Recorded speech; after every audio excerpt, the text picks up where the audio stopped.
dealing mainly with the reevaluation. So you see, more or less half of their work is related with reevaluations. We have new applications in the 15% and 26% on other cases, for example, on refined exposure assessment.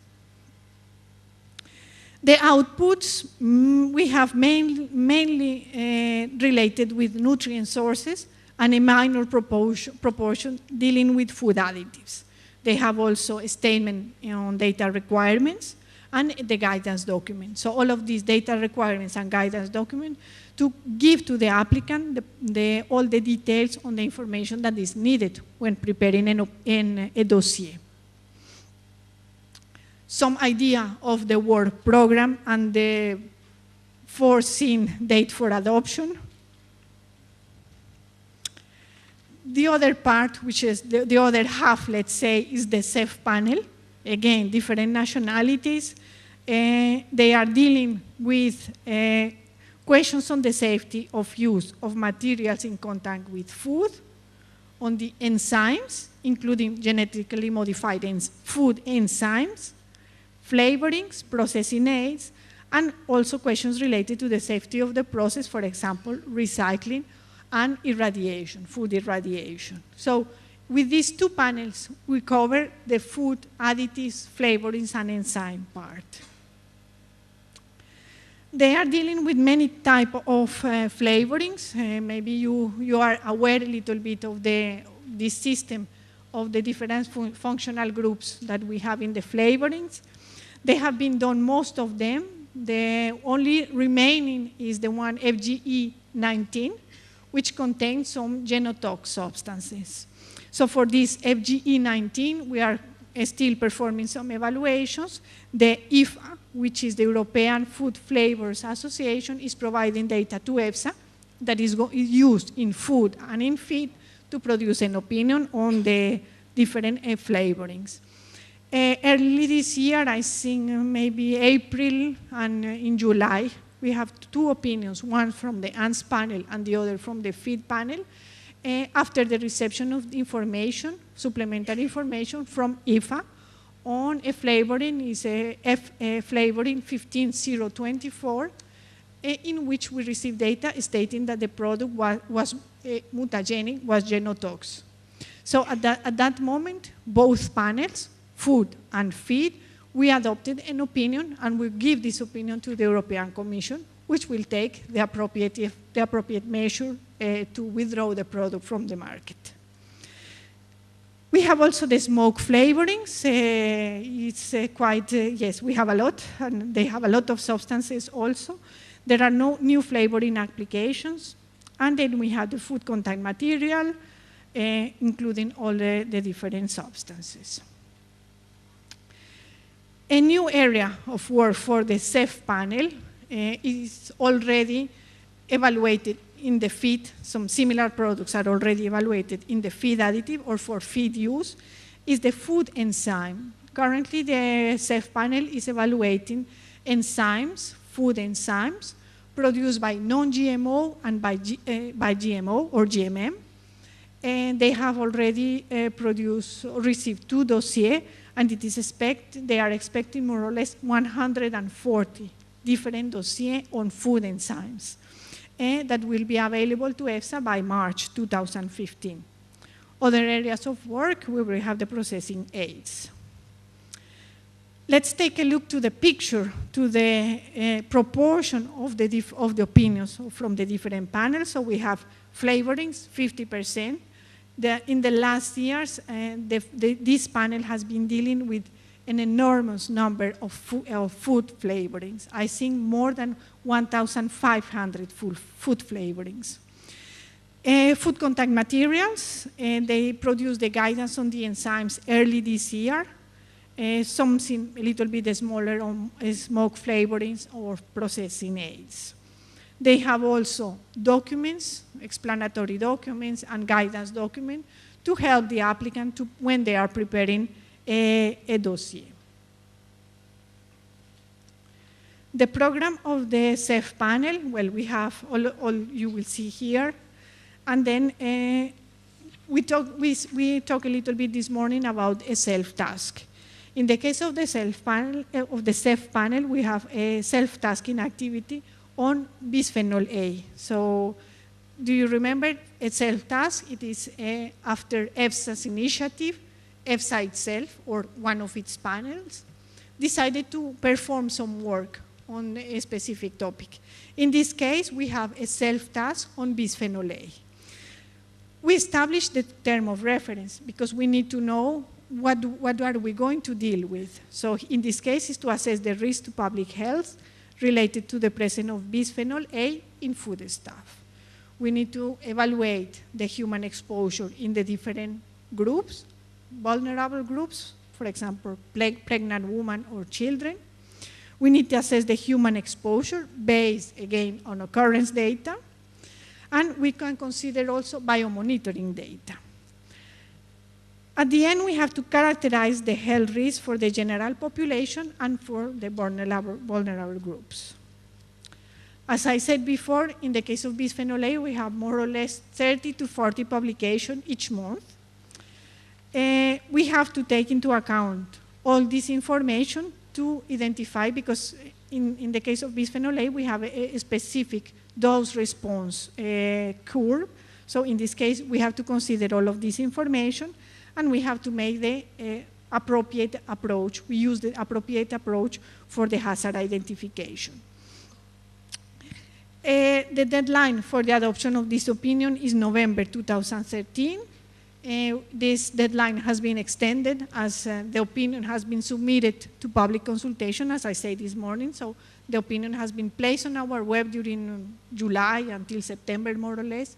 And we were receiving comments from the different parties involved on the opinion. So now EFSA is in the process of analyze and include all those relevant contributions into the final document that will come for publication, for adoption and publication by November this year, 28th of November 2013. And I think that with this, I try to give you a general overview of the food additives and the associated panels dealing with the food additives. Thank you. Thank you. Thanks. Thank you, Dr. Claudia. Since that you finished almost 10 minutes early than the time, both Yes. of you, maybe I think we can take 2 or 3 questions specific to the food additives before we take a break. So if anyone would like to ask question on food additives, please.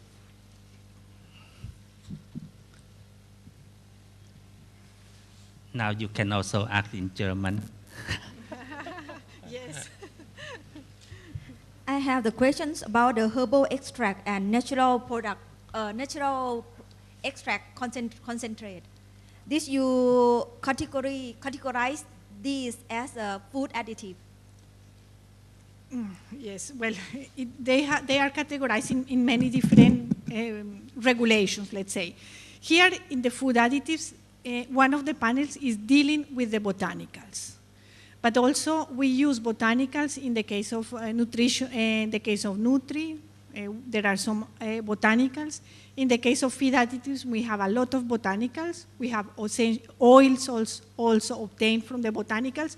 So I would say that botanicals is a bit difficult to characterize into a single regulation. Maybe Gudrun, she knows more on botanicals, but I think they are in many different regulations. They follow different regulatory frameworks, and let's say they are not very easy to evaluate.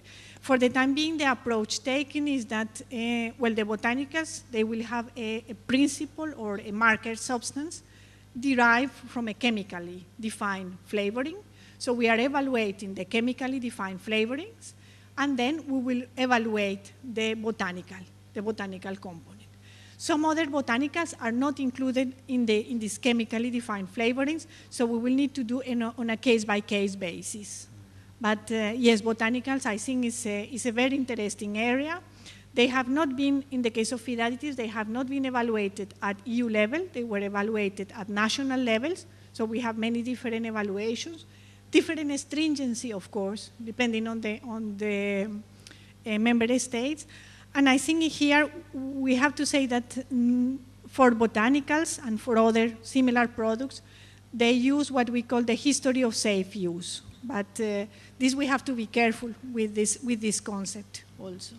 So in this case, that means EU will reconsider case by case? On the, I would say yes, on a case-by-case basis. Thank you. We would like to have something more structured, but we identify that it is not possible. One example is on one food additive. It's called paprika. Paprika can be classified as a food ingredients, as a spice. It can be classified as a food coloring, and also it can be a flavoring agent. So when we make evaluation for registration, it's okay, depend on applicant.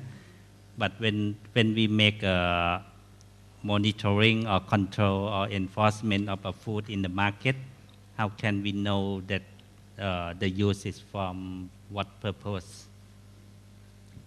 Difficult.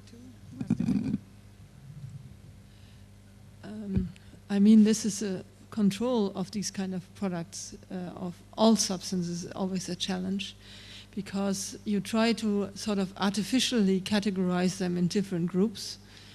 But this is really more an intellectual sort of exercise, and then in the real world you find them in the food or in the feed because of different circumstances.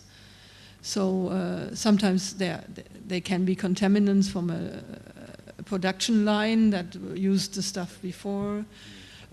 They can be used intentionally for different purposes.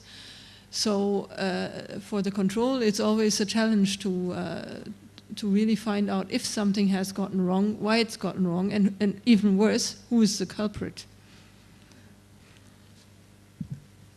So the written question, maybe one or two, and then after this we can have a break. The question is that how can you separate the coloring foodstuff and food color by the law, and how can you control the coloring foodstuff? I'm not sure I understand the question well. Coloring foodstuff. Maybe it means that the food ingredient that have a color. I guess what I understand from that is if I put tomatoes in a sauce to make them red, then you have this, what we use in Europe very often is, or you have that in Thailand as well, you have a sauce which has a strong color. And for instance, we have in Europe this Italian tomato paste. You can, if you want to have anything red, you can always use that as an ingredient, obviously. It's a food ingredient, it's not an additive. So there is a sort of blurred line between a food ingredient and an additive, where the substance is, first of all, if you look at the definition, it has to be intentional. So if it's not intentional, it's not an additive. If it has to be a substance that has a specific function that is also allocated to the product. So you say, this is a color, it's making your food red. If you put something as an ingredient in there, like betterave or this tomato sauce, and it becomes colored because of that ingredient, it is not an additive. Of course, for the control, that may be in every case very difficult to distinguish. But I think we have to live with that sort of circumstances in real life, that we have blurred lines between things, and that all that we try to categorize and regulate things is in a certain extend an academic exercise that helps us to structure our life, but will not be able to identify every problem or allocate rules to every problem that exists in real life. I think we have to live with that fact, everybody. Okay, there are some questions, but I will leave it in the question and answer session, but maybe the last question before we take a break. Maybe I want to explain more what is my question about the food coloring, because we have some applicants from the EU that they want to use what they call the coloring food stuff, and we try to find they have like some process like make water extract and maybe for some concentrate, but it doesn't reach for the criteria of the coloring. They said they have.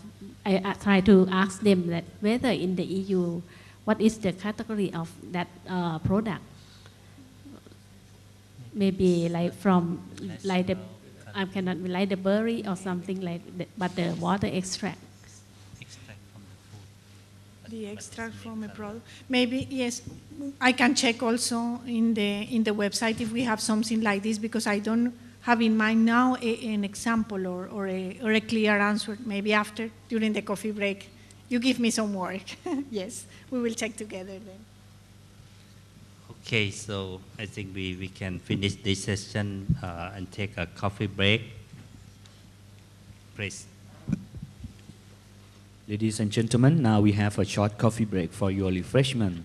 Coffee and tea prepared the same place as Yes. in the morning, and please come back to the room again at 15:45 to continue the last session. Thank you.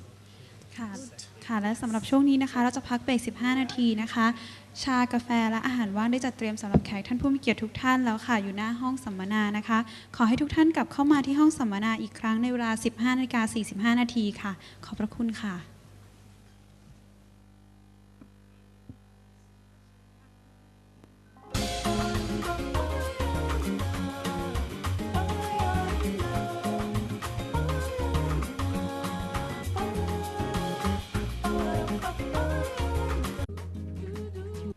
Welcome back to the second part of the afternoon session. On this session, we are going to have three guest speakers on the stage. Dr. Gatland Gauhoff to present on the EU regulation on food contaminants. Dr. Claudia Loncancio-Bernier on the topic of the risk assessment of food contaminants. And the last one is Mr. Patrick de Bourset to present on the labeling of the food additives. May I now give the floor to Mr. Pisan to undertake the next session, please. ค่ะขอต้อนรับทุกท่านนะคะกลับเข้าสู่ในช่วงที่ 2 ของภาคบ่ายนี้นะคะต่อไปนี้นะคะจะเป็นการบรรยายหัวข้อ EU Regulations on Food Contaminants โดยดร. Gatland Gauhoff และหัวข้อ Risk Assessment of Food Contaminants โดยดร. Claudia Loncancio-Bernier และหัวข้อ Labeling on Food Additives โดยดร. Patrick de Bourset ค่ะขออนุญาตแจ้งให้ทุกท่านทราบนะคะสำหรับเอกสารประกอบการบรรยายของคุณแพทริกนั้นสามารถดาวน์โหลดได้ที่ www.thaieurope.net ตั้งแต่วันที่ 1 ตุลาคมเป็นต้นไปนะคะต้องขออภัยในความไม่สะดวกมาณที่นี้ด้วยค่ะและทุกท่านคงจะได้รับแบบประเมินที่เจ้าหน้าที่แจกให้วางอยู่บนโต๊ะนะคะขอความกรุณาทุกท่านรบกวนกรอกแบบประเมินและวางไว้ที่โต๊ะหรือเก้าอี้ของท่านด้วยค่ะค่ะในโอกาสนี้ดิฉันขออนุญาตมอบเวทีแก่ท่านผู้ดำเนินรายการค่ะขอเรียนเชิญค่ะเรียนเชิญครับ Thank you ขอบคุณครับ Coming to the last session today is on contaminants. So the two speakers will give presentation on both regulation of the EU on contaminants and also the risk assessment on contaminants. So it's quite a short presentation, 15 minutes each. And then the last one will be by Patrick on the labeling of food additives. So I'm going to give the floor to Dr. Gudrun for the EU regulation on food contaminants. Again, hello for this afternoon. I have only something like 5 minutes officially to tell you something about contaminants, so I'm going to try to be quick and just give you a short overview about this, the rules on contaminants. Contaminants are currently ruled by 2 regulations, 315 of 93, so that's a rather old one, and Regulation 1881 of 2006. There are other rules on contaminants which are related to analyzing and sampling, which I only mention here, that might be important for you if you are importing food and you want to know why something has been held up at the border or so, according to which rules you might have to look at those. So basic principles, as mentioned in the first regulation, 315, are that food containing unacceptable amounts of contaminants shall not be placed on the market. Please correct that in your handouts and not got somehow lost there, so take your handout out and put the not underlined in there where it is here. Contaminant levels should be as low as reasonably achievable following the recommended good working practices. And this is really the key difference between contaminants or substances that are considered contaminants and those which are additives or residues. Here you are regulating a substance which is not intentionally put into a food, but it just ended up there. And that's really the whole difference in approach. And for these substances we have maximum levels. So they're not called limits, but levels, and that's related to the fact that you're not doing something or regulating something that is done intentionally. So the Regulation 315 of 1993 has a general principle that food containing a contaminant in amount which is unacceptable for public health. So you're looking unacceptable for the public health viewpoint, not the environment, not some other consideration, and in particular at a toxicological level, which shall not be placed on the market. Good practice. What does that mean? Contaminant levels shall be kept as low as reasonably achieved. That means if you're doing, you not only look at the toxicology, you also look on how this substance ended up in the product. Is it possible to reduce it under normal circumstances? Can you get other sources of that contamination? Can you do something about that contamination? That will all be considered into the level. For instance, there are big discussions always on one contaminant which is called aflatoxin, which is a fungi which is, for instance, found very often in nuts. And there you can reduce significantly this kind of contamination if you dry or store the nuts properly. If you don't do that, you will easily have this contamination. And of course, drying properly might cost more. You cannot do it in certain regions as easy as you can do it in other. And of course, then what is reasonably achievable is not so easy to determine. So a contaminant is a substance not intentionally added to food, which is anyhow present as a result of the production. As I said, it can be, for instance, a drying process, which is not as it should be. Animal husbandry or veterinary medicine, so you get it via different stages into a product where it's not wanted to be in there. Or, which is more and more becoming a problem in our world, is as an environmental contamination. And to the last, I also have to say that that we know that these substances are in some of the products is also due to more and more refined method of analysis. So that we find substances that years back we wouldn't even be able to see because the method of analysis were not as developed as we have them now. We see them now, and then there comes a need to regulate them from that fact.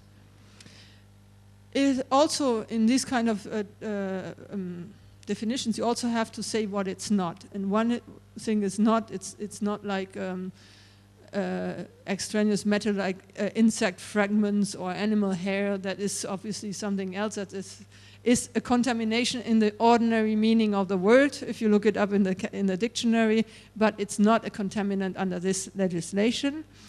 And this puts a hierarchy in the legislation in Europe. There are not substances for which are more specific rules. That means if you have already regulated something more precisely in terms of the residue in, for instance, the pesticide legislation or in the legislation on additives, then this would pull over what we have in the contaminants. We would first treat that in that legislation. So when necessary, we establish maximum levels for specific contaminants. And this is something that is very much triggered by problems that are created with contaminants. So one has to appreciate that we, through this method of analysis problems, through more global trading, more people participating in the food production around the world, that we see contaminants that we haven't seen before in certain foods of certain regions, also through sometimes through attempts to save money, not doing things properly, and then comes a need that we have to regulate them. So there is an open list of contaminants, so that can be prolonged more and more, depending on the problems that appear. These are listed in the annex and with a certain level. So this is basically what for a page from the annex can look like. You have, for instance, these famous aflatoxins. You see that there are different kinds of products have different kinds of levels. This is very much related to the different production ways or way of production, so that what you can define as reasonably achievable is different with different products. Which makes sense because they're coming from different areas, they're going through different processes. Some of these things are subject to sorting processes, drying processes that can all have an influence on this, so that you have to establish the level accordingly in order to make the product still be marketable at all in many cases. The maximum level is distinguished according to the edible part of a food product. That is often a problem, for instance, with mussels and cockles and these things. You have a lot of times you have heavy metals in these products. Then we don't count them in the whole the whole product, but only the piece that is edible, and that makes often quite a difference. If you would grind a whole fish, for instance, with all its intestines to a sort of a mashed product, you would often go far beyond the contaminant level there, because the fish accumulate these heavy metals in their liver, so you would get a lot there. If you take the meat, there is hardly anything in there. So that also takes to the decision sometimes that a certain part of an animal is declared uneatable.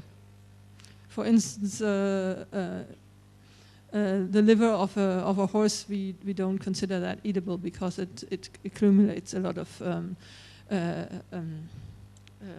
heavy metals. So there may be no specific